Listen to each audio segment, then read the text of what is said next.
Good evening. Thanks everyone for enrolling for this webinar. It's great to have you folks join in. And over the next hour and 15 minutes, what we will do is walk through the core content in 45-50 minutes, and then get into a Q&A section. I'm sure, given the topic, there will be a lot of questions, and it will be great to take them at the appropriate time. My name is Vivek. I'm the founder and CEO at Livolt Life. This is my background. Used to be in startups before, had a meaningful startup with VCs invest in us and eventually selling to a NASDAQ listed company, etc. But what's more important than all of this was around 14, 15 years back, I got diagnosed as being type 2 diabetic. And once I sold my last startup and I had time on my hands, the entire energy went on how do I fix myself.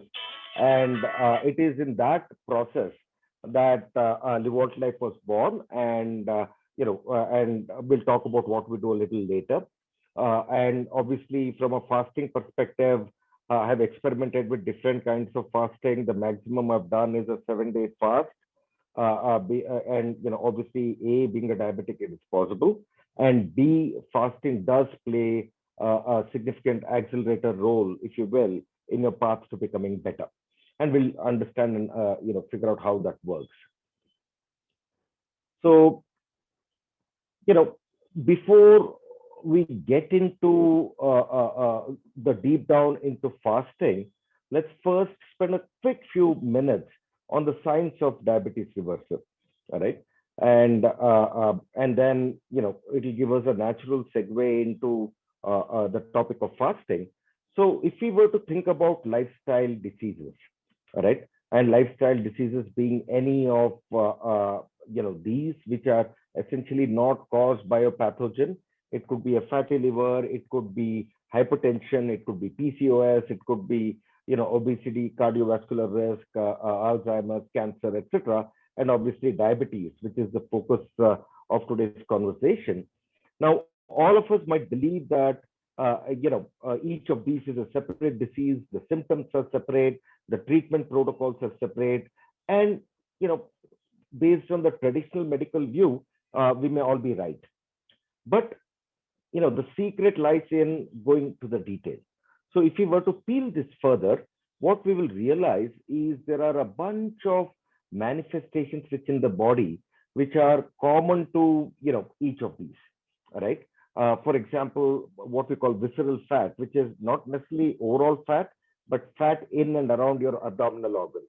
Hormonal imbalances, right? Excess weight to a large extent, but not in everybody. Collection of what I would call biological garbage within the body. Now, all of these are common to every one of the lifestyle conditions that we see on top, right? And if we peel it further, we will realize that, it's not just, these that are common, but the underlying, there is imbalanced hormones, specifically insulin, and then there are other hormones that are not working well as well.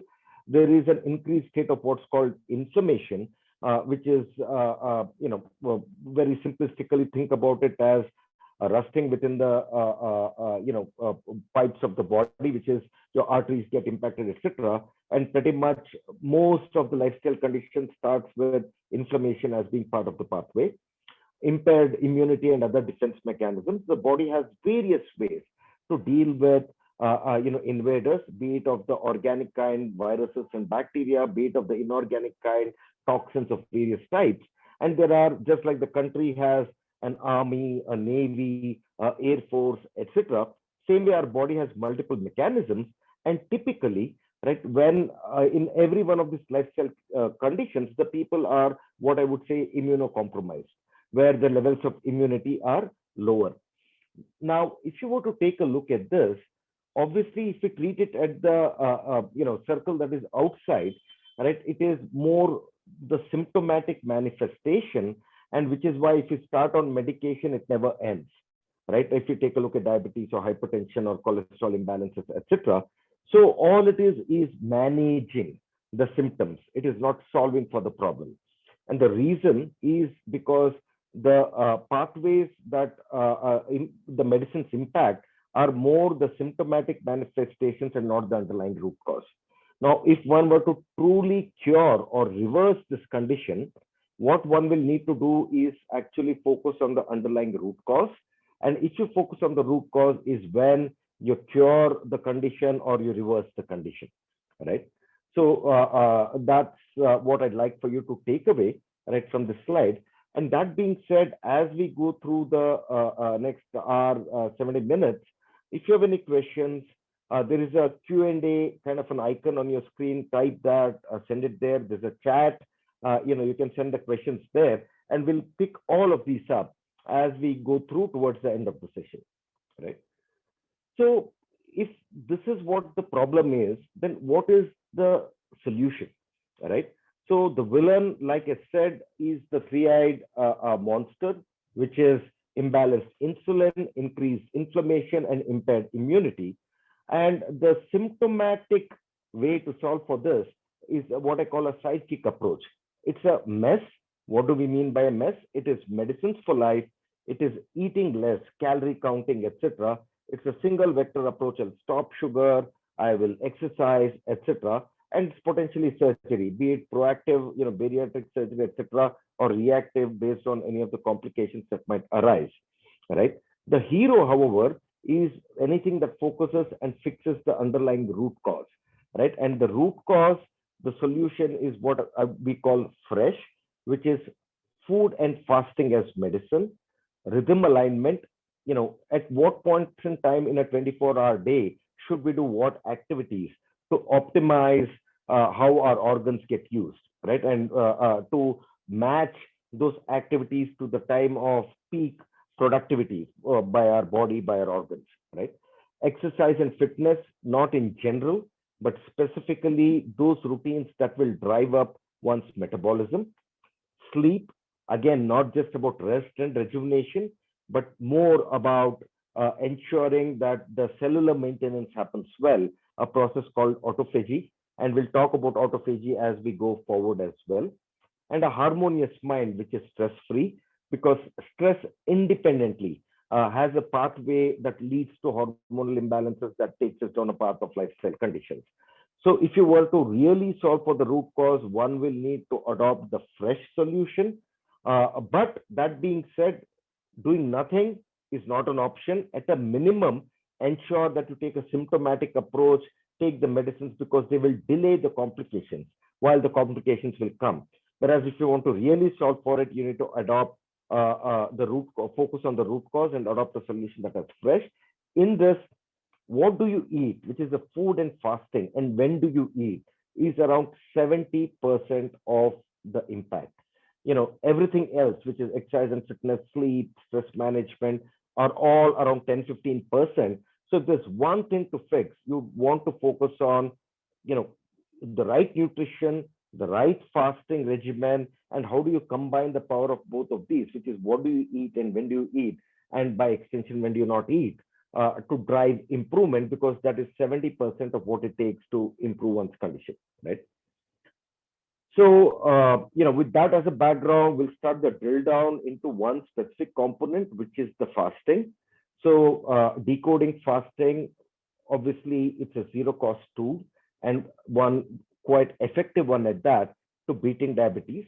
But that being said, there will be, different kinds of fasting. There are myths around fasting, stages, benefits. So we'll cover all of these as we go through the next 30-40 minutes, right?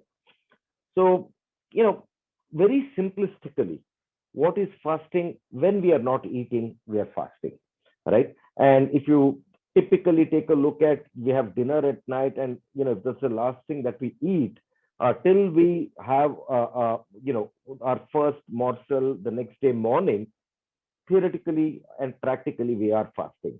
And that is essentially the reason why the morning meal is also called a breakfast, because after around a 10-12 hour, assuming you eat at 8 and then go to bed at some point in time, and you have your breakfast at 8 or 9 a.m., right?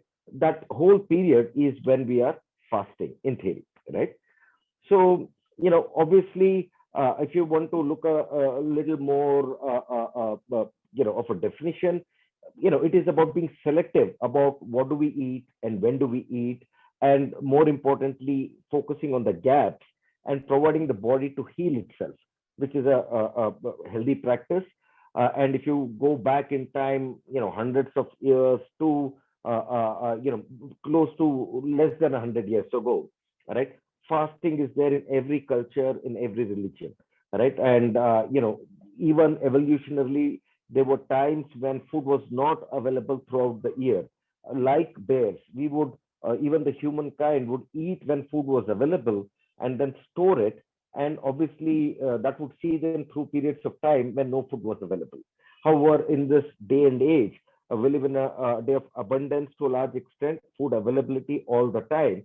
And obviously, there are some practices that we've adopted that have taken us away, right, from some of these principles that culturally, religiously, evolutionarily we used to adopt, and it used to be a natural part, right? And again, if you go back in time, even to maybe 30, 40 years, right?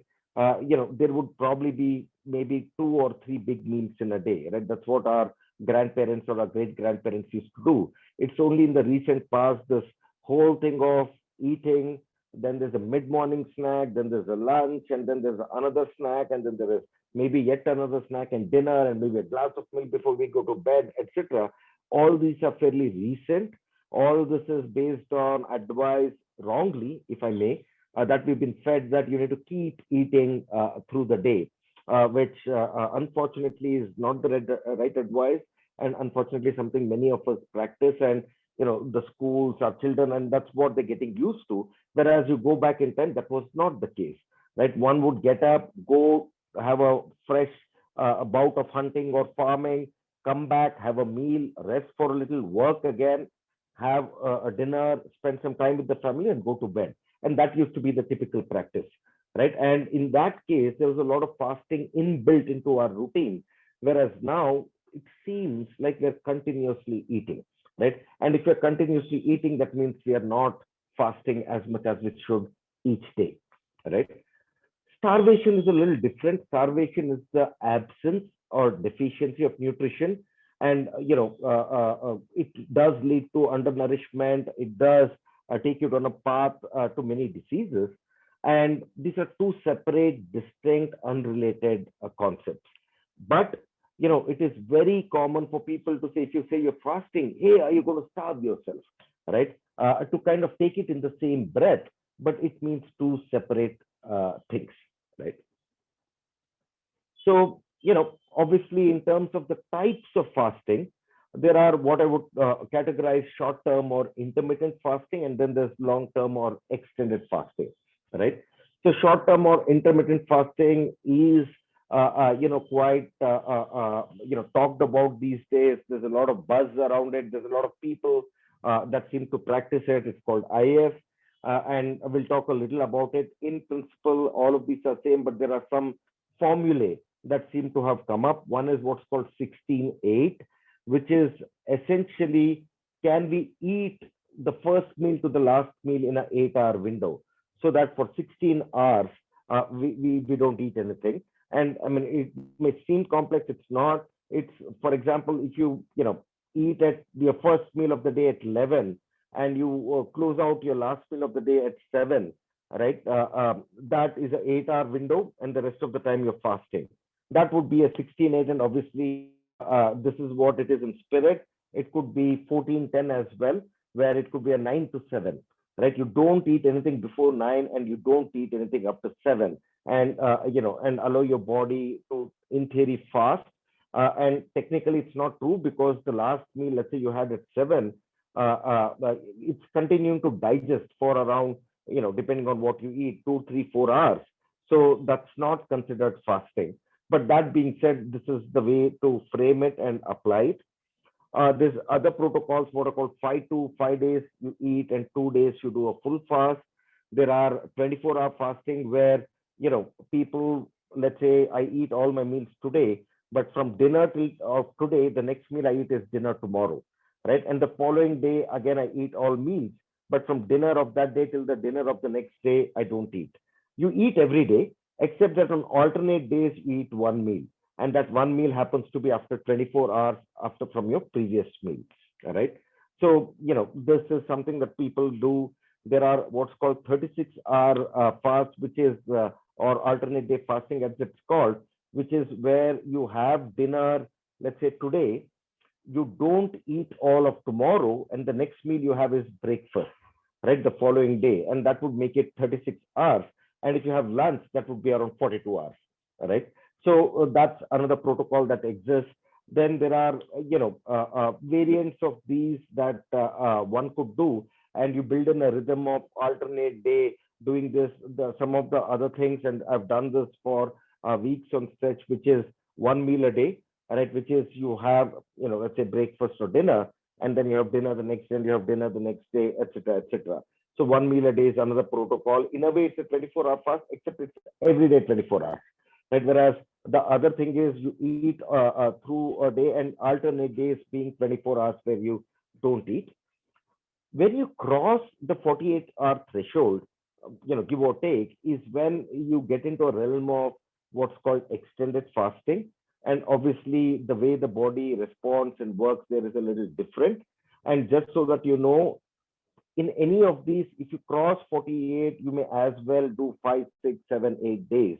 And I'll explain, what happens to the body and why it's okay to do it. All right. But essentially, in any kind of an extended fast, the toughest is going to be day 2 and or day 3, because just think about it as the conditioning or the adjustment that happens, right? In simplistic terms, let's say if we go from here, let's say to the US, and whilst we are in the US, the body is still working on India time, but the sunrise, sleep time, meal time has all changed. It takes us 2 to 3 days to kind of get adjusted. The same thing with the body. I think it's just conditioning. The second slash third day is when, because of the way we've conditioned of eating frequently, is where it is the most problematic. Once you cross it, right, it just becomes super simple. Right. So I've personally done a 7-day fast, and I could have just gone on. You don't feel hungry, you feel super energetic, and it's just going fine. Mentally someday you say, okay, hey, it's time to stop.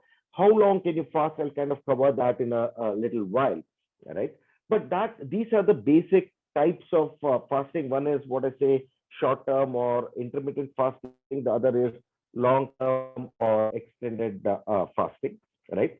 Now, there are certain myths that I want to quickly cover, right, which are around fasting. One, a fasting should only be done by people with disease. Not true, right? Fasting is healthy for anyone, right? It's just something that helps condition our bodies well, and something that will keep us in good health. That something that will reduce the pace of our aging, etc., etc. And we'll talk about specific changes to our body and how that's beneficial. Fasting leads to muscle mass. Again, not true, right? And again, we'll go into detail of how the body uses the energy that's stored in our body. And energy stored in our body is all in the form of fat. And essentially, when you fast, the body continues to consume from the stored energy in the body, right, which is in the form of fat. Fasting can cause low blood sugar levels. Actually, no, right? Our body has an inbuilt mechanism to maintain blood glucose levels, right? If at all, what can take our blood glucose levels down are medicines, and it's never going to be not eating, right?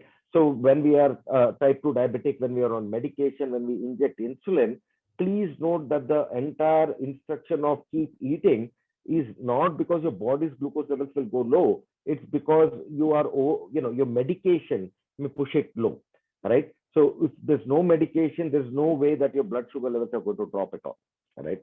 And fasting can lead to overeating, not true, right? And there's a concept I want to go a little deeper into, which is reduced calorie or calorie restriction versus fasting, and the way the body responds to both of these are different, and I'll talk about that. right? But when you're fasting, actually you just don't have an appetite once you cross the 2 3 day barrier, or even once you get into an intermittent fasting kind of a routine, right? Fasting can deprive one of nutrients, right? Which again is not true. It's not fasting that will deprive, it is bad nutrition when we eat that can potentially deprive us of the right nutrients, right?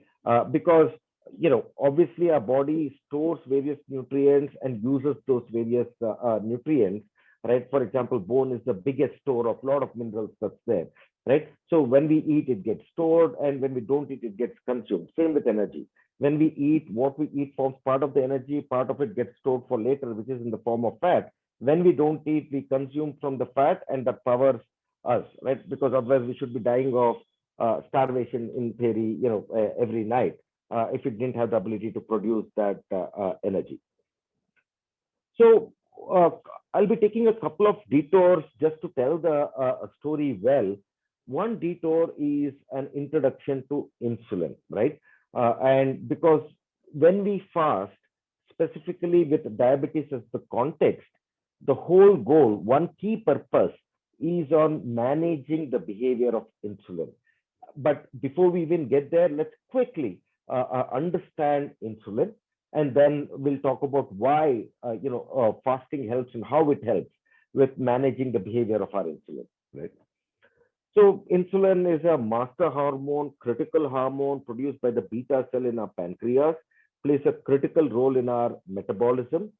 Different functions. One function is entry of glucose into every cell of our body.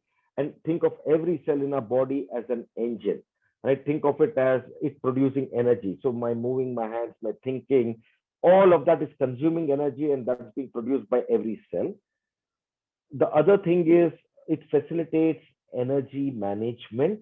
In some way, higher the level of insulin, higher will be the fat storage, which is energy stored for later.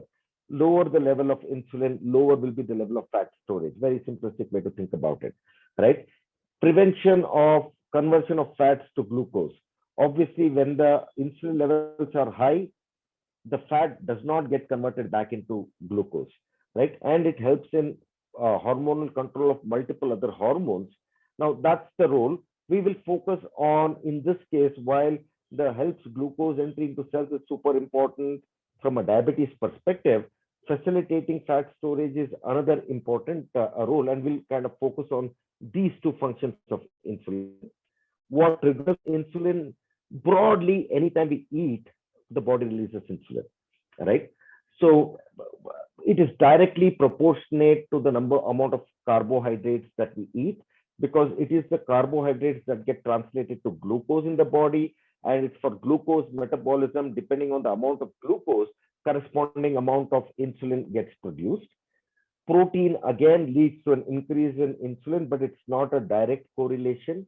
Right? Trans fat again leads to a higher level of insulin. Fructose, which is a little different from carbohydrates, primarily fructose that comes from processed food, right, leads to a higher level of insulin. Right? It doesn't lead to a glucose response, but it leads to an insulin response. The more times you eat, the more times the body produces insulin, right? So frequent eating again produces more insulin. Stress, which leads to the production of a hormone called cortisol, and there's a cascade of action because of the focus of cortisol, which is called fight or flight, that needs the body to have all energy available, and for which again it leads to higher level of insulin. So these are all triggers that lead to high insulin, and the more frequently these triggers occur, more the chances that the level of insulin remains high. When, because of a combination of these reasons, we end up having a consistently high level of insulin, that is called hyperinsulinemia. And obviously, one point I'd like to make is, specifically in diabetes, typically we are told we should eat several small meals a day. And if you just look at what I was saying, frequent eating, what triggers high insulin The more times we eat, the more times the body produces an insulin event and there's an insulin response. So this is not good advice. This is advice more, like I said, to feed your medicine than to actually help you improve your diabetes, right? So, high level of insulin leads to what's called hyperinsulinemia or high blood insulin. And one thing, as a type 2 diabetic, we may have thought that our levels of insulin are low, which is why over time we end up injecting insulin. That is wrong. The problem with type 2 diabetes is our level of insulin is high, and but the insulin is not doing its job, right? So over a period of time our body produces more and more and more insulin, but the productivity or the efficiency of insulin keeps going down, right? And that is what is called insulin resistance, where we make a high insulin but the effectiveness of that insulin is low. So what leads to insulin resistance is hyperinsulinemia, which is high level of insulin consistently ends us making our insulin resistant. And like I said, it drives fat collection in and around your abdominal organs, which is dangerous. It leads to inflammation. And like I said, insulin plays a key role in terms of fat storage for the future, energy storage of the future, which is why typically we end up putting on weight. It obviously is a risk factor in plaque formation in our arteries, etc., etc., etc. Right? So, take away high insulin, not good, but certain actions of what we do end up making the body produce a higher and higher and higher insulin. And once it reaches the body cannot produce any more, is when we start taking oral medication first and then injected insulin to increase the amount of insulin available to do the job. But please note that by increasing the amount of insulin available, in fact, we're making our insulin resistance even worse, which is why medications don't become lesser, insulin dosage does not become lesser, and over time it only increases. Right? So, normal condition, insulin opens the key, glucose gets deposited, whereas there's an overflow of glucose because the cells are full of glucose. And that's one mechanism, which is why, because glucose is not entering the cells, the body responds by producing more and more and more insulin, and yet it's not able to be effective in delivery of glucose. And when this does not happen, is when all this extra glucose gets converted into fat in our liver, into triglycerides, and that gets sent to different parts of the body through the blood for storage, and that's what leads to us putting on weight. That's what leads to our liver becoming fatty, and that's what leads to our cholesterol levels increasing, primarily triglycerides, and in some way that leads to the risk factor for heart disease, right? So we talked about insulin, we talked about high level of insulin, we talked about how that leads to what leads to high level of insulin. And because of high level of insulin, we get insulin resistance, and because of which, right, what happens? One, for example, there are proteins that don't get consumed completely in our brain. There's something called as beta amyloid that causes plaque, and that eventually takes you down a path of cognitive decline, Alzheimer's, dementia, etc. Increases inflammation and what's called oxidative stress. Glycation, which is glucose surrounding molecules in your blood, starts happening, and that's harmful, right? Triglycerides increase, that makes you higher risk for plaque formation and hence for cardiovascular disease, right? So the other things that end up happening because of these, one is insulin resistance is imbalance of insulin, but that triggers multiple other hormones not working well. For example, there's what's called leptin resistance that sets in, right, etc. Obviously, higher the level of insulin, we put on more weight, typically takes us down a path to obesity. The cells within our arteries are super important, what are called endothelial cells. They lose their elasticity, and that takes you down a path to hypertension. Plaque formation, which is atherosclerosis, gets triggered because of the higher triglycerides. There is dyslipidemia, which is imbalance in your cholesterol levels. And obviously, in the process of producing all of this fat, fat starts accumulating in your liver, which is what is called NAFLD, non-alcoholic fatty liver disease, and that eventually right leads to different kinds of lifestyle conditions that we talked about: type 2 diabetes, fatty liver disease, PCOS in young women, Alzheimer's, hypertension, cardiovascular diseases, etc. And then all of these lead to multiple kind of end stage health outcomes, right? And at the core of it is insulin resistance, and I think that's something that we need to solve for, right? And you know so that's detour one.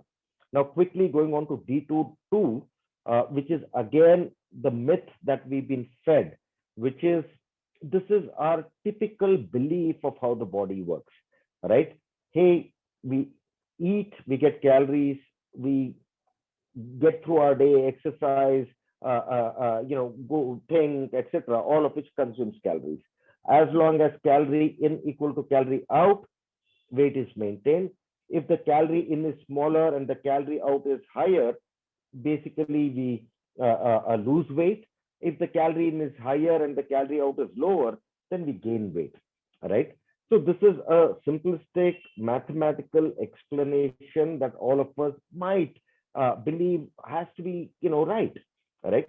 But I just want to tell you all that this is a cruel hoax. This is not the way the body works, right?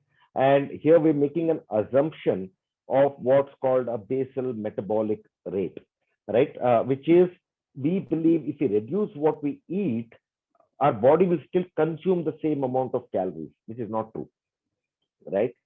And just to help you understand this, let's say if my income is 1 lakh a month, my expenses are matched to that 1 lakh a month, right? So the rent I pay, the choices I make in terms of grocery and eating out and traveling and vacations and all of these, right, are tuned to that 1 lakh. Now, if I tell you that, if I say, somebody tells me that my pay is now cut to, let's say, 50,000, right? If I continue to spend the way I'm spending, isn't that stupid, right? I could be stupid, but the body isn't. It is a supremely efficient, complex machine, right? If it senses that the amount of energy coming in is less, it will change the way it works, leading to reducing the amount of energy it consumes. It takes a period of time. So in the initial days, you may see, if you reduce what you eat, you might see weight going down, but it reaches a plateau. And then even at eating less, there are people that start putting on weight, because what the body is doing is it's starting to consume lesser energy. What's called the basal metabolic rate goes down, right? And that basal metabolic rate obviously has multiple functions, right? And but like temperature, our temperature won't be even anymore, right? Our heart rate goes down. Some of the non-critical functions stop or slow down. We start getting a sense of fatigue, which is why, let's say, our body was consuming 2,000 calories of energy every day. Once the basal metabolic rate falls, it may actually go down to maybe 1,200, 1,300, right? And some of these functions go down. We feel sluggish, etc. Right? And even by eating the reduced amount, we end up putting on weight, because the reduced amount, let's say, is 1,500, but our basal metabolic rate goes below that, and hence we start adding on, and the weight comes back, and or it plateaus, and that leads to frustration, right? And more importantly, there's a bunch of hormones that get unleashed. A hormone called ghrelin, which drives hunger. A hormone called peptide YY, which is a satiety hormone that goes down. So, essentially, this whole myth around, it's around self-control. You're eating more calories than you need. You're burning less calories. All you need to do is flip it around, and you'll be okay. Otherwise, it'll take you to, let's say, obesity, diabetes, etc. It's not true, right? You eat less, your body will consume less. So essentially, you'll start, unless you fix the underlying root cause, right? Secondly, a calorie is not a calorie, because if it's all math, if I eat, let's say, 100 calories or 500 calories of broccoli and 500 calories from, a donut, right? Technically, they should be the same if it's only calorie math. The answer is no, it's not, right? So this whole concept of calories is, while it's a nice simplistic way to think about it, it's not the way the body works, and it's not the paradigm to use when you think about improving your health, when you think about losing weight, when you think about reversing diabetes, etc. So now, after the detours, coming down to a fast, what happens when we fast, right? I talked about what happens when we reduce calories. That when we reduce calories, okay, when we're eating normal food, assuming it's not balanced, what ends up happening, I talked about, which is levels of insulin go high, glucose is extra, that gets converted to fat, that gets stored in different parts. Unfortunately, part of it gets stored in our liver as well, which starts impacting its function. The whole onset of insulin resistance happens. Right now, we see that either I'm diabetic or I'm putting on weight, I need to do something. Let's say I start cutting down what I eat and saying that, that's the only way I can get there. Unfortunately, that doesn't work because one, your underlying root cause, which is your hormonal imbalance, is not being fixed. And that's what needs to be fixed if your health has to improve. And two, your basal metabolic rate keeps coming down. So you're unhappy, you're not eating, you're lethargic, you're feeling a little cold, etc. And yet your weight stops going down and slowly starts coming back up, right? And that's what happens when you eat, let's say, less than what you typically eat. Now let's go to the other extreme where we don't eat at all. All right. When we don't eat at all, essentially nothing happens. All right. Your basal metabolic rate does not come down, because what ends up happening is, it's like, let's say my income, instead of from 1 lakh going to 50,000, let's say it went to zero, right? What would I do? I would dip into the savings that I have, right? I would, because I need energy to run, right? I would immediately go, maybe it's an FD, maybe it's shares in a company that I own. I would kind of sell those, and I would continue, but I would may not change my lifestyle, right? In the body's case, it does not. So if I was consuming, if the basal metabolic rate was 2000 calories, if I take the input calories to zero, the body continues to consume 2000 calories.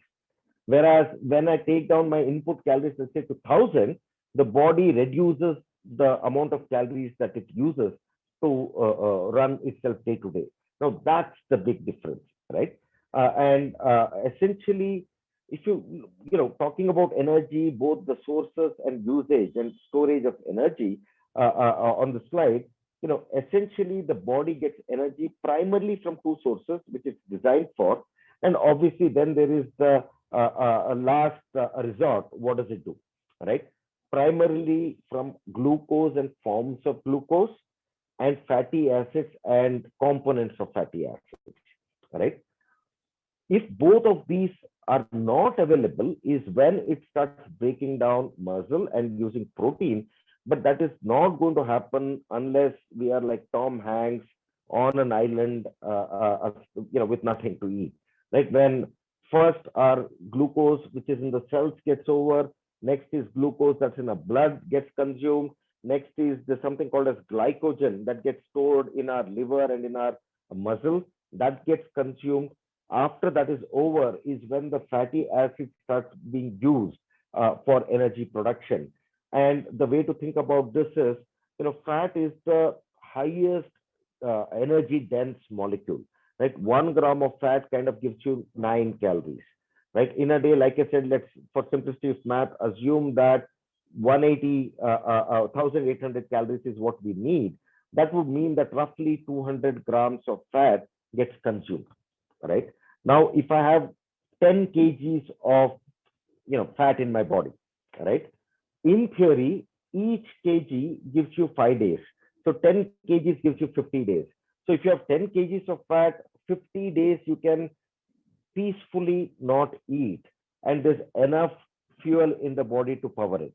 And if you're severely overweight with 30, 40 kgs, right, that 40 kgs is giving you 200 days, right? So that's the way to think about it. When you fast, though, you may lose more, because in theory, I would say anywhere between 200 to 250 grams of fat per day is what you would lose, right? Which means, let's say you fast for 5 days. If you do, you will end up losing around 1 kg or change.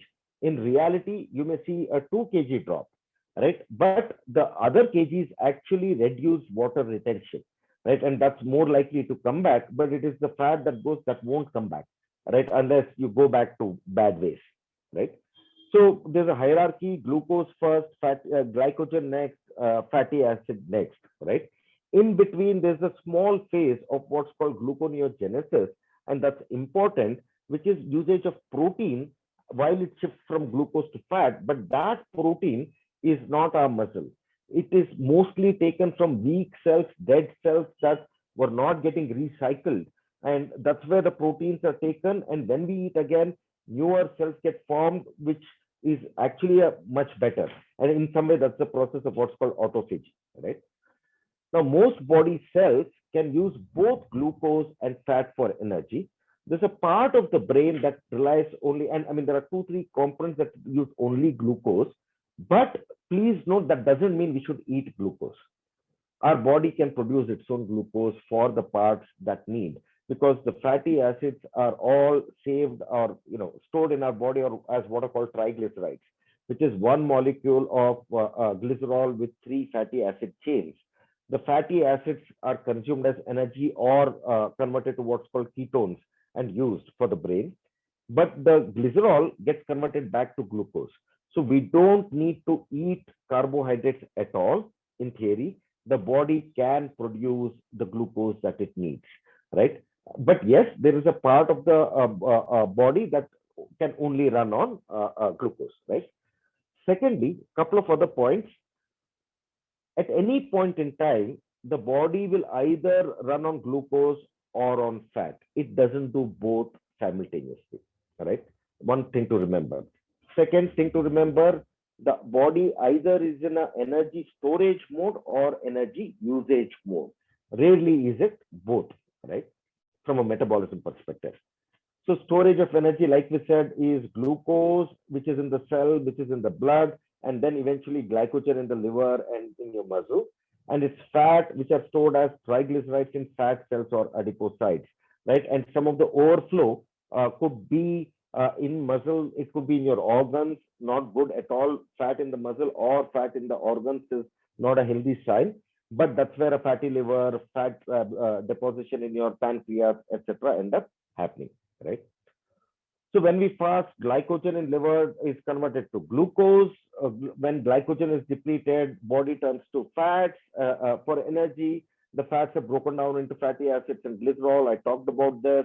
And the fatty acids can directly provide energy to the cells, or they get converted to ketones. And these are released, and those ketones get used. And this process is called ketosis. So very simplistically, a fed state is where food comes in for energy.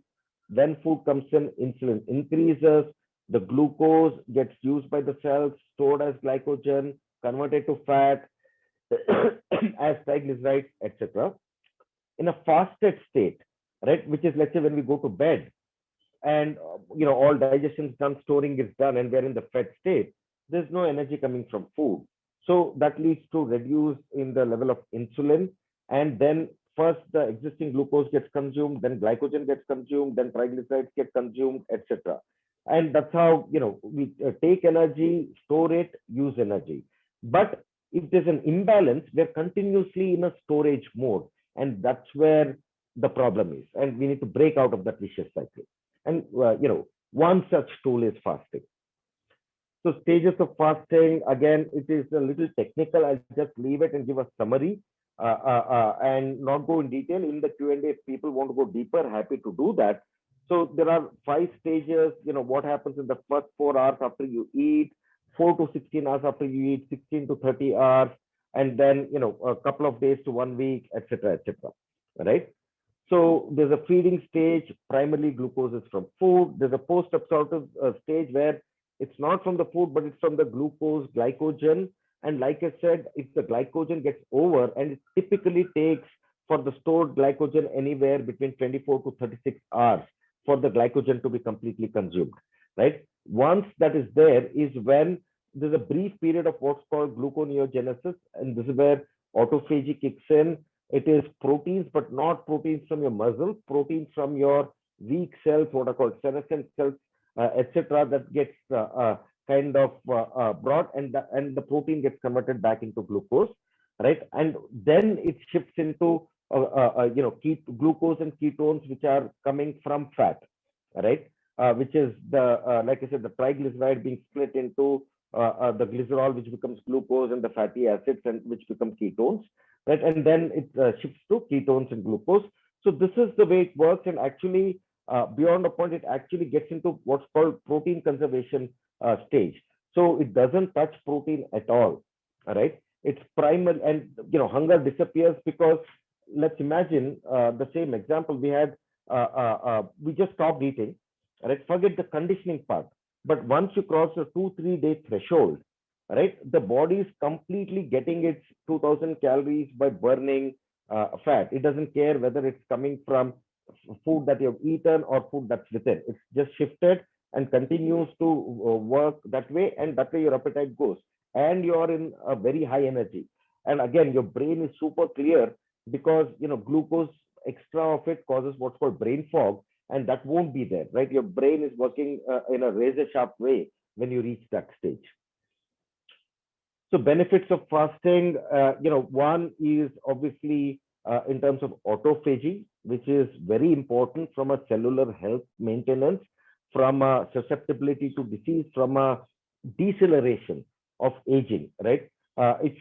If autophagy doesn't work well, you're aging faster, your susceptibility to disease is higher, etc. So this was a 2016 Nobel Prize winning topic, right? Essentially, it increases our resistance to stress, it improves our metabolism, our immunity gets a boost, right? Brain function is better, etc. And this hormone called growth hormone, which is on hyper mode and maintaining our cells, so the bad cells get weeded out, the new cells get created. In general, good for us, right? And which is so autophagy is a process we must promote through taking certain set of actions, right? Ketosis is another process which ensures that we move to energy production from fat, right? Obviously, abdominal weight reduction happens, your inflammation levels go down, your glucose regulation improves, insulin sensitivity becomes much, much better, right? So both of these are, two buckets of advantages of fasting, right? And these drive accelerated improvement, and like I was saying, it's free, right? So fasting and diabetes specifically, one, it addresses the root cause, because it breaks that vicious cycle of our practice: high insulin, high insulin, high insulin resistance, high insulin resistance, more glucose, more triglycerides, and because of which we produce even more high insulin, and that's the vicious cycle that slowly, it's like a snowball that keeps building till we get diagnosed with type 2 diabetes, right? In this case, the insulin resistance gets taken care of, right? The high blood glucose obviously comes down because all the existing glucose gets consumed, other than the basal needed, which comes from the glycerol of the triglyceride, right? And there are multiple other complications from high blood glucose, which are because of oxidation and glycation, etc., and all of which helps. So it only helps and doesn't harm, right? Is the takeaway, and in a way, it helps in an accelerated way. So gearing up of fasting, I think it's all right not to rush into it. You can dip your toes, try a protocol, see if it works for you. Refrain from overeating. Make sure you drink enough water, right? So there are protocols to follow as you enter the focus on fasting. And if it's an extended fast, there's a protocol to kind of get out of it. The entire refeeding process becomes important.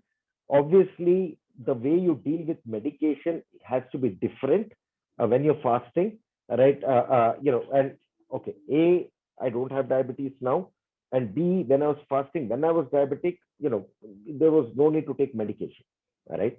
But please don't try this if, depending on the kind of medication you are, separately, if this is something you believe you want to experiment with, reach out to us. We'll talk to you one-on-one on the right way to do this, right? Such that there's no hypoglycemia and you're able to do it well, right? We're happy to help you figure out the right way to flirt with or marry fasting as a practice, right? Who should not fast? Pregnant, breastfeeding women, no. Children, no. Right? If you're on multiple drugs without talking and getting the right advice, no. Right? If you're underweight, which means, and the simplistic way is, the more the body fat you have, the more easy it is for you to fast. So obviously, if you're underweight, which means you don't have any body fat, then it's not obviously a good idea to fast, right? You can do everything, right? If you want to maximize, it just makes you super productive. That's been my experience. Continue with your workouts, do whatever you can to reduce your stress. Ideally nothing, but again, if there are specific ways of things that are allowed and not allowed, I'm sure it'll come up in the Q&A. I'll address it. B, specific to you, your medication, your condition, etc. Please do reach out, and we'll work with you to help you figure out the right way for you to get started on fasting. All right. Sleep well, avoid alcohol. These are the things that will help accelerate and maximize the benefits from the fast. Right. So that was about fasting. Very quickly, before we get into quick Q&A about Revolt Life and what we do, right? These are the kind of outcomes we enable, right? So Sanjay was a diabetic, right? And when he came to us in December, his HbA1c was 12.4. He was at around 91 kgs weight. He had around three different combos that he was on, and in the 3 months that he worked with us, his weight went from 91 kgs to 73. He In about a month he was off all his medication, and by the end of the 90-day program, his HbA1c was 5.4, and in June it was 4.6. And so he's not even medically diabetic, etc. He's in a supreme state of health, and most importantly, he can eat a normal meal now without his blood glucose going awry. When he started, his postprandial readings was 500, and now if he eats a festival meal, his postprandial is probably in the 120, 130 range. So this is the kind of stories that we work with people and script. That's broadly what we do. Two things for you to think about. One, we have a program called as the Diabetes Reversal Kickstarter. This is a 10-day program to convince you that reversal is possible, right? Here we guarantee outcomes, and if you're not satisfied, there's a 100% money back guarantee, right? What we've seen that can happen around a 3 to 4% weight loss, 20% reduction in your FBS, one downgrade for sure from your oral medication. If you're on insulin, a 30% reduction in your insulin levels. What does this include? This includes all the vectors of fresh, which is the right food delivered to you by us every day, right? Every meal. Exercise, yoga, meditation components. There's a diagnostic, what we call the insulin resistance risk assessment, that gets done as a part of it. Unlimited consultation with all our experts, our diabetologists, our nutritionists, our physios, etc. There's a personal Life coach will work with you. There's an app that you work with, and at the end of this, we'll work with you to come up with a specific diabetes reversal roadmap for you, right? And that's a discussion we will have, depending on how bad it is, how long you've had it, the extent of medication you're on. The reversal roadmap could be different. For some people in 3 months they get there, some people it's closer to 6 months. And obviously we have this program that runs over an extended period till you get off medicine, and then you're able to go back to your normal way, being diabetes free, medicine free, and in a much, much better state of health, right? And like I said, 100% money back guarantee. So if any one of you wants to explore this, do reach out to us separately, right? The other thing I would say is, we have our own kitchen. That's where we make the food and we deliver it to people all over the place. Similarly, there's a healthy food store where the best foods for diabetics is something that we sell and we also make. So, for example, the right flour you should use, the right desserts for you. None of this will, in fact, all of this will help make your insulin sensitive again, will not increase your insulin, etc., etc. So the place for you to check this out is retail.livoltlife.com, right? And again, there'll be a message and you can look at that. Some of the upcoming webinars, and we keep doing this, please do check it out on our website, which is livoltlife.com. One, what doctors don't tell you about diabetes. That's probably the webinar that's coming up next and should be interesting. Second is meet a Livolt Life hero who's reversed their diabetes. So it's a conversation that we will have with the person that's gone through this and successfully come out. So, take note of this. I think it's listed on our website, and you'll get communication. If you believe this is interesting, please do enroll. So, that's what I had. Before getting into the Q&A session, I would urge you, there are multiple things you should do to reverse your diabetes. One such free tool is how do you unleash fasting. So all the very best. And before you implement, make sure you talk and get the right advice. And we're happy to work with you to come up with what do we believe is the right fasting protocol you should do given on where you are. And in addition to that, please do think about a sustainable reversal program where it's super easy and convenient. And do consider the diabetes reversal Kickstarter, a 10-day, all vectors included program, right, that costs 15,000. Sorry, I think costs 18,500.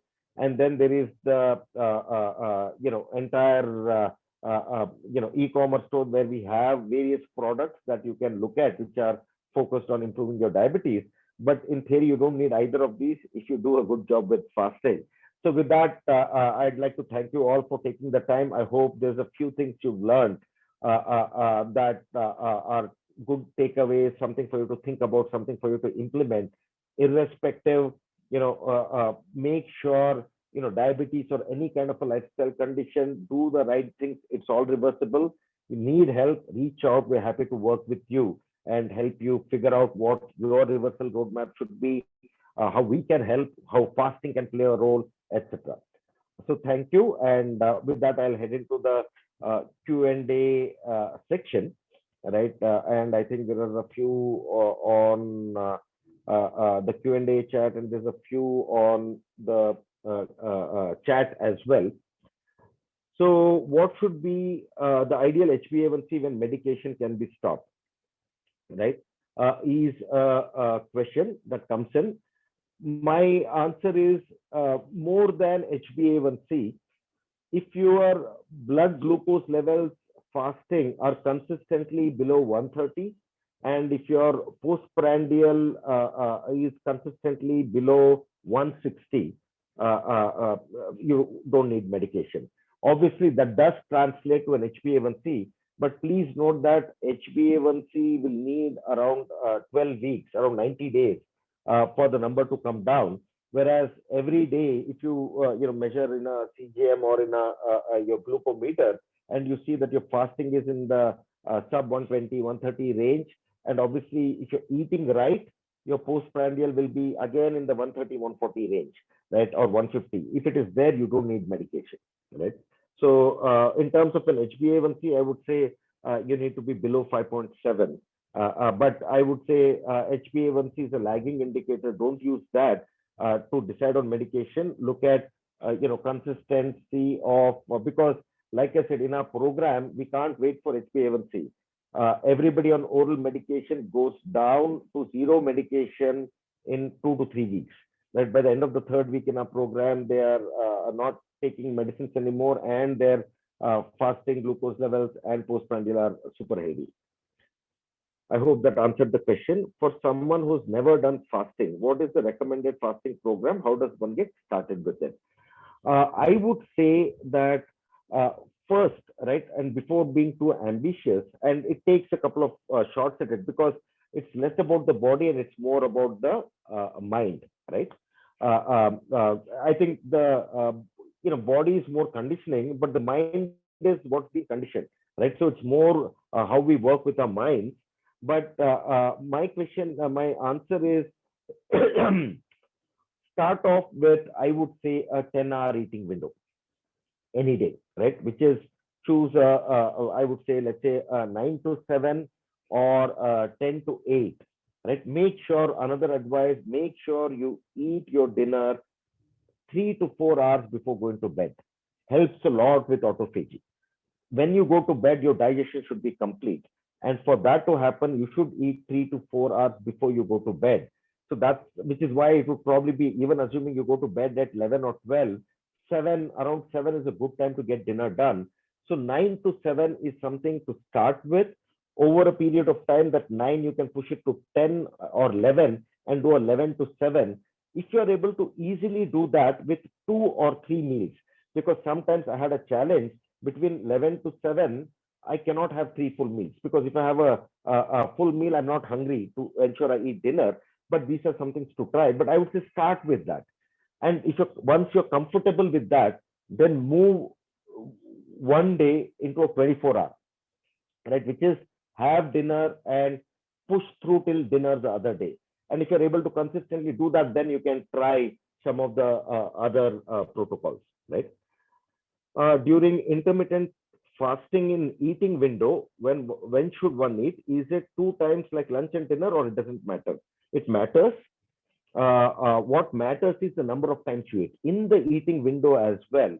If you remember what I said, the more the times you eat, more are the insulin events. Our goal is to reduce the number of insulin events.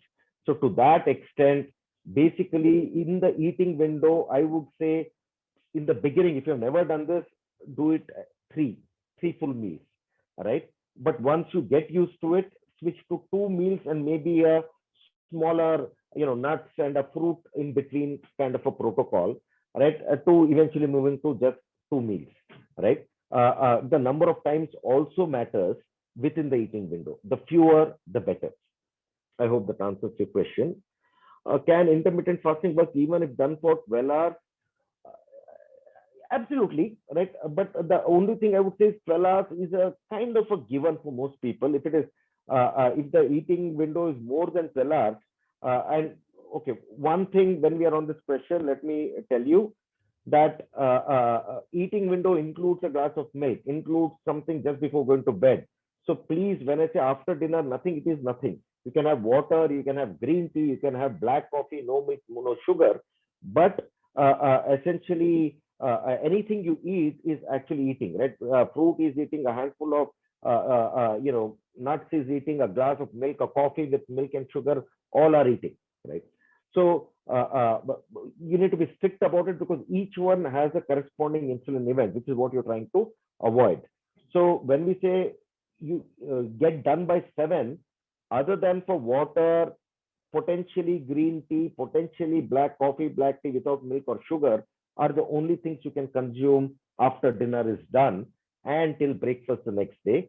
12 hours is okay, but I would say try to push it to at least 14 hours to start with.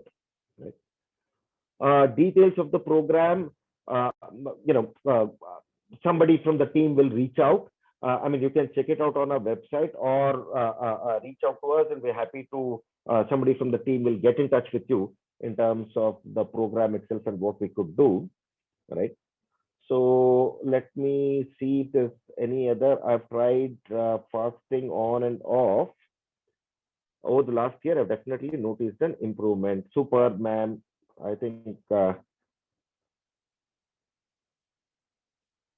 but on the, sorry, OTOH, I don't know what that means. On whatever, I end up having a lot of gas and find it a little hard to sleep if I had very early dinner. So I think that is where I don't know if you've continuously done it, ma'am. Because like I said about jet lag, yes, in the first phase, this does happen.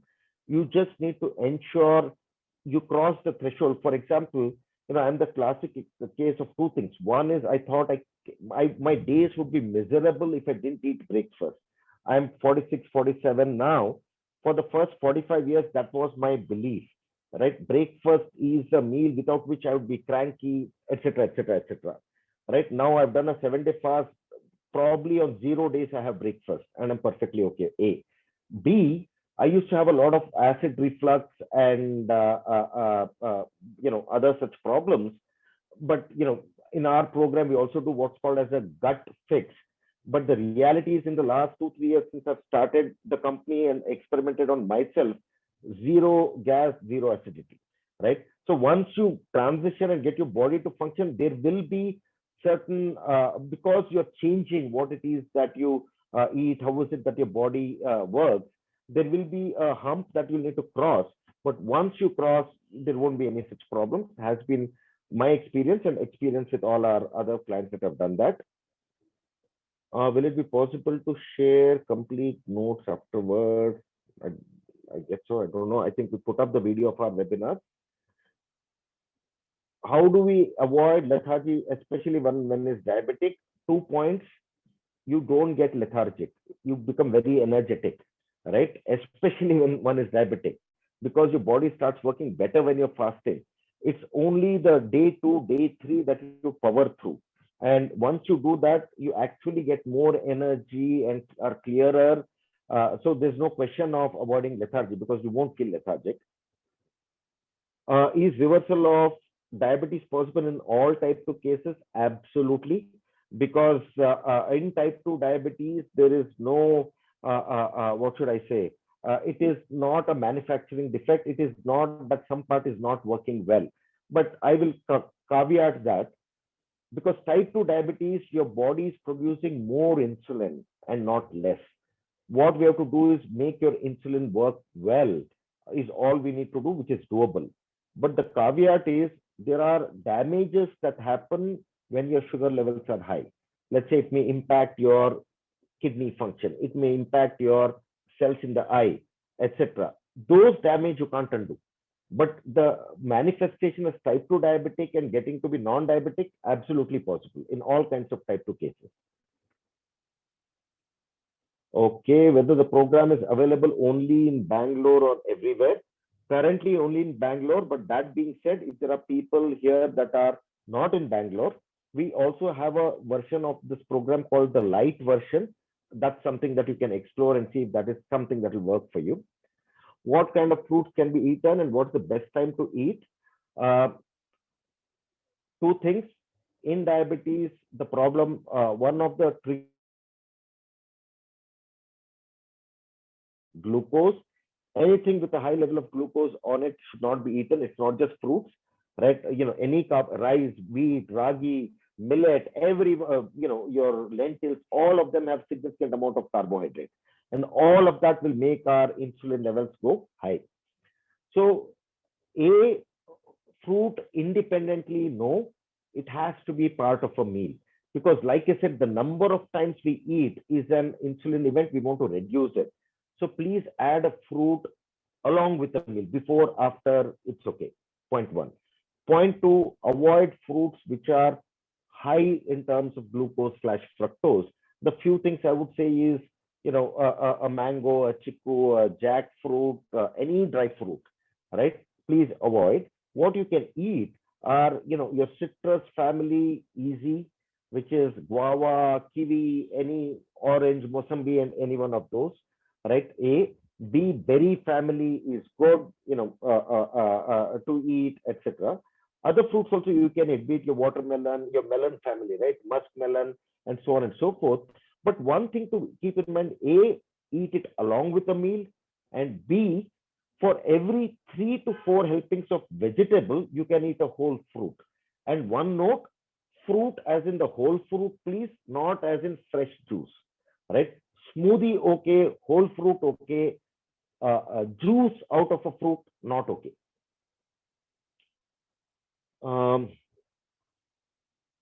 Okay, recording. Can fruits be eaten? Talked about it. Thanks, OTHs. On the other hand, sorry, got that. I have one more question. Any recommendation how the last meal before fasting? No, so one easy way to get into fasting would be for a few days to be on a low carb, adequate protein, healthy fat diet, right?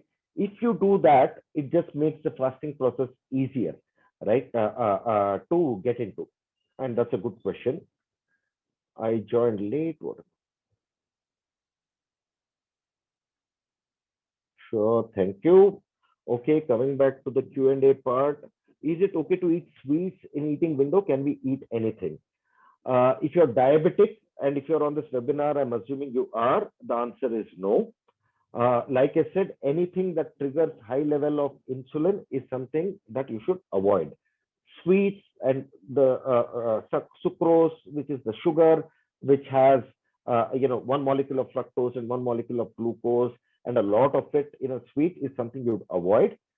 And to that extent, sir, the website details that they've given, which is retail.livoltlife.com, has a bunch of burfis and desserts. All of that you can eat because it is sweet. You will like it, cheesecake, etc. But it is not sweet in the to our body. It is sweet to our mouths, right? So that's what those products are. But like I said, don't eat it independently. Eat everything as a meal. Eat 2 or 3 times in an 8 to 10 hour window, and whatever you eat with that. And in that, try to avoid anything that is high in carbohydrates, which is pretty much all grains, lentils, etc. Try to avoid any kind of sugar, fructose and glucose, etc. All of this will help reduce the amount of insulin that your body produces. Does giving up dairy help? Uh, I believe it harms more than it helps. I think lot of important nutrition in dairy, but dairy I'll divide it into milk and byproducts of milk. I would avoid milk, but everything else, which is your yogurt and your buttermilk and your cheeses, etc., are very helpful. Just make sure it's made from the right quality of milk, which is basically organic, grass-fed cows, etc. And again, some of these cheeses and dairy products are on our e-commerce store. You could look at those, and those are exactly the high quality ingredients that we use for our program, for our kitchen as well. So I would say, if you want to give up dairy, that's your choice.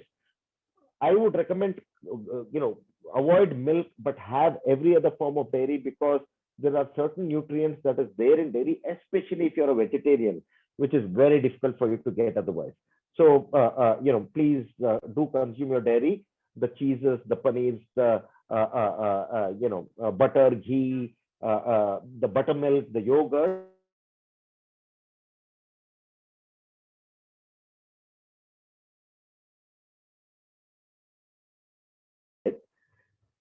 Can vegetables be consumed as a juice? Yes, but even vegetables have carbohydrates and it just concentrates it when you make it a juice. My suggestion is anything that you want as a juice, make it more like a smoothie where you don't lose out. It's just that the form factor changes, and it's a liquid, but it's all retained, the fiber and every component. It would be what I would suggest.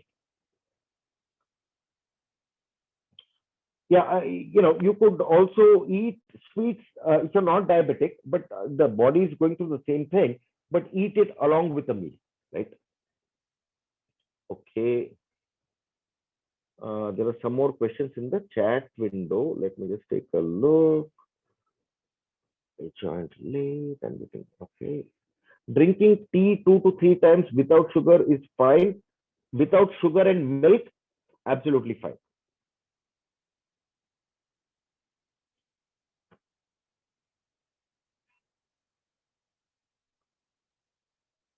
Super. Happy to take a few more questions if there are any. I hope this was useful. And like I said, if you are diabetic specifically and believe you need help in reversing your diabetes in general, okay, there's a question around dry fruits. Absolutely no. Let's divide our general usage of the term dry fruits into two. One is nuts and seeds, and other into literal dry fruits. So the literal dry fruits would be your dried fig, your dates, your raisins, kismis, etc. Absolutely no. The almonds, the walnuts, the apricots, etc. Absolutely yes. Right. 350 triglycerides is not good. A and B, more than the triglycerides itself, I think we look at a ratio called triglycerides by HDL. We call it TG by HDL, which is you take your triglycerides, divide it by your HDL value in your lipid profile. If that is the gold standard for that we expect is 1.5. right? And the okay range is till 3. Anything beyond 3, your cardiovascular risk is high. So in your case, if it has to be 1.5, your HDL needs to be 175, which I doubt will be the case. I think the diet is, like I said, a low carb, adequate protein, healthy fat. That should be the composition. And sir, assuming please do, if you believe you can take advantage, and if you live in Bangalore, do take advantage of our reversal Kickstarter. Even though you're not diabetic, it drastically reduces your triglycerides. Right, so it's the Kickstarter slash the program is something that you might want to consider, because the triglycerides are primarily extra glucose that gets converted to triglycerides in your liver. So you get down your carbs, your triglycerides come down. But the triglycerides needs to come down and your HDL needs to go up for you to be in a good place. And the diet that we do at Live Life drastically reduces your triglycerides, something for you to consider.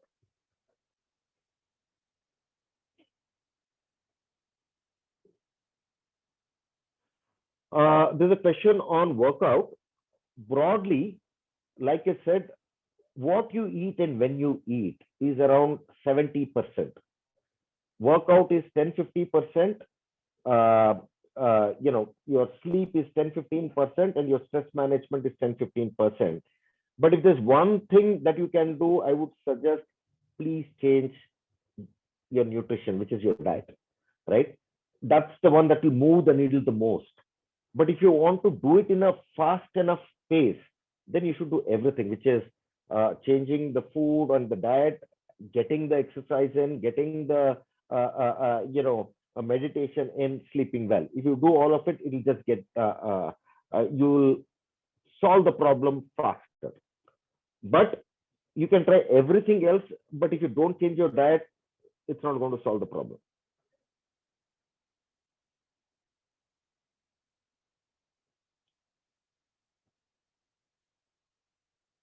So thank you, everyone. And again, please keep the questions going. The questions come, I will answer. It was a pleasure having you here. Thank you for taking the time on a Saturday evening to spend the time with us, listening to not necessarily a very interesting topic, but hopefully, it was something that, each of you had a reason to be here, and, it helped you understand it better and apply some of it on your own. But that being said, team Live Life is there, can work with you to help implement on your own. And obviously, we've got programs that make it easy for you to adopt. So, this will be my last thank you, and I'll continue to take questions. So thanks everyone for taking the time to be here. So my cholesterol levels are high and HbA1c 6.2. What program should I take? I think both are, so 6.2 is already, so I think if you're the same person that said you're not diabetic, that's not right, because 6.2 already means your level of insulin resistance is very high. And if your cholesterol levels are high, it's the same program that you need to enroll, that we have, what we call as a health restore program. Two variants. One is if you're super committed, there's a 90-day variant that you can sign up for. Whereas if you want to be convinced that you're able to do it and it's working for you, etc., then you could go in for the Kickstarter or a 1-week trial that we have. What is the difference between the 10-day, 30-day, 60-day program? Okay, so I would broadly put it into 3. There is a 10-day program for people with diabetes, where it's just a way for you to get your first set of results and convince you that your diabetes is going away, right? If so that's what we call a Kickstarter. You technically will need to do what we call a 90-day program, for you to become better, right? So my suggestion is reach out to us, sir, if you want to consider it, and we will work with you to figure out, based on your goals and questions you have, on what the right program is, right? These are just ways to get started. TSH is 12 is a problem, independently impacts metabolism. Again, my suggestion is on our website, you'll also see something called as a smart health risk assessment under what's called predict disease. I would suggest please enroll for that. We do a very detailed under the hood view to cells and hormones and how are they working, and we can come up with a comprehensive solution for any metabolic problems you may have. That's something for you and for everybody on the call to consider. What's called the smart health and risk assessment. It's on a website which you could buy, but only for TSH. It is a thyroid problem. Two things I suggest. One, I don't know what salt you use, but please switch to iodized salt on the one hand. Two, please go to retail.livoltlife.com. Look for a nut called Brazil nuts. Brazil as in the country, Brazil, and nuts. It's another natural form of nut. It is very rich in something called as selenium. With iodine and selenium, your TSH will start becoming better.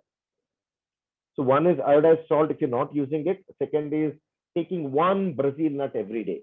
So you can go to the same website that they have said, which is retail.livoltlife.com. You buy the Brazil nuts, have one a day, and you will see your TSH start to come down.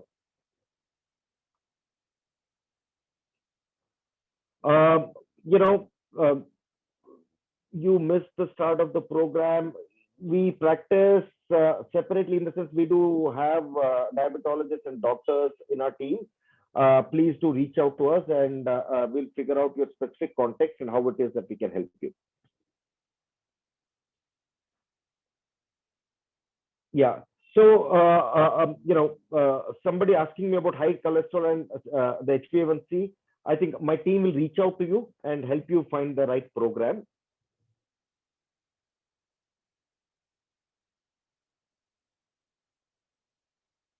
Okay, I'm now in the US. How can I involve in a program online? Currently, I don't have diabetes medicine, but take medicine for BP. My age is 78. Sir, I think that's, we will reach out to you. We'll talk to you on how is it that we can help, right? While you're in the US and when you're back, there are ways and there are some things that will be follow. A will be able to help you and B, you'll be able to follow in terms of the principle in the US, and very happy to talk to you about how, we can help your things you should do even for your improving your BP, right?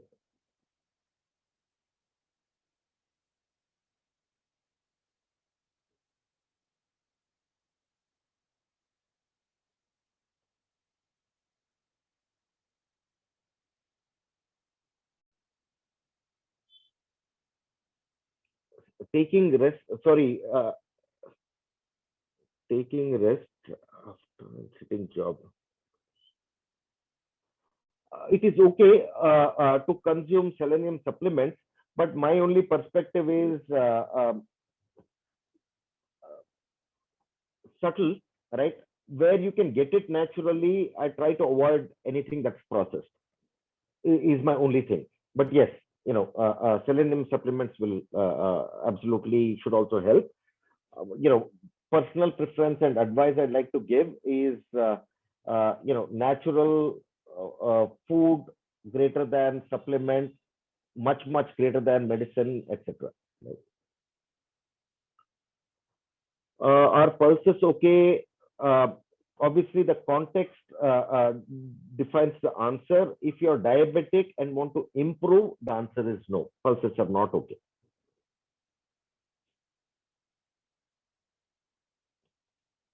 And if you think of pulses as protein, there are alternate ways to get the protein in.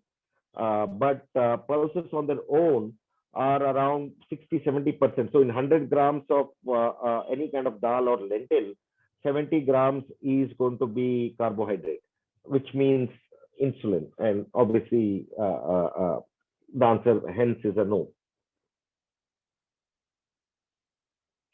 But please understand, uh, everything that I'm saying is for improvement and improvement quickly.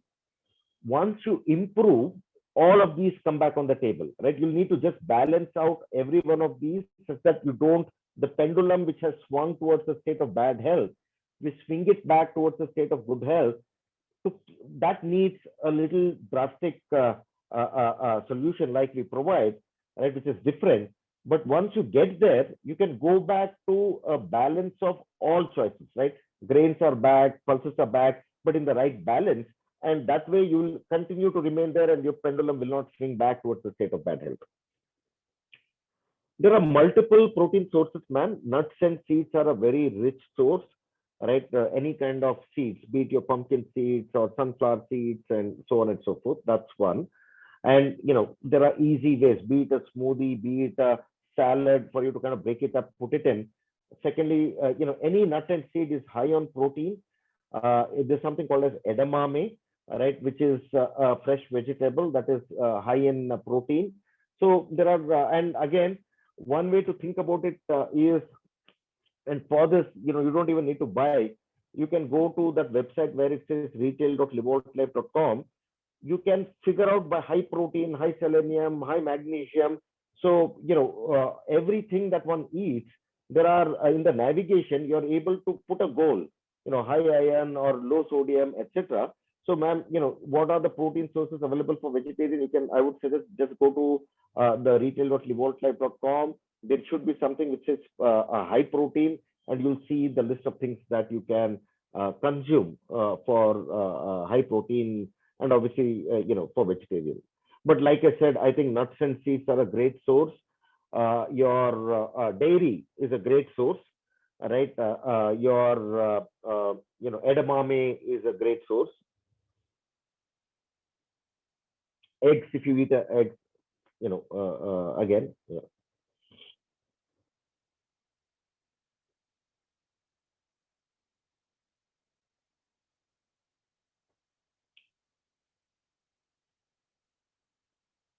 Last call for questions. Thank you. You've been a great a set of participants.